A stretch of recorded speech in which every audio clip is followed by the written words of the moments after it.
облысы Мұғалжар ауданы нөмірі 3-ші Ембі қалалық жалпы білім беретін орта мектебінің 5-ші А сынып оқушысы Сағынтай Инабат Мұхтар Құрманалин ұстазға хат. Көп ойлап бұрынғыша бала жайын, жүрсіз бе сау сәлемет жанағайым, алыстан арнап сәлем жолдаушы бұл, сонау жыл қолды сүрген құралайын. Мен бүгін өзіңізден жырақтамын, атпайды сағын үшсіз бірақ таңым, аңсаумен ай өткенде екі арада, ішімне хат салмасам бір аптаның, бастымда қадамымды алғашқынық, аяулы арман сол жолдас қылып, сіздегі жанартаудай мол жалынға жүрмін мен жүрек отын жалғастырып.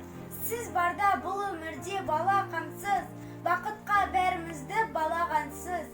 Санама ізгіліктен ұрық сепкен, мен үшін орны бөлек бір адамсыз. Тебірене айтылған бұл адал шыным, биіктей берсін мейлі алар шыңым. Жеткіз деп ағайыма алғысымды, жанымның жиі ұшырам көк аршынын.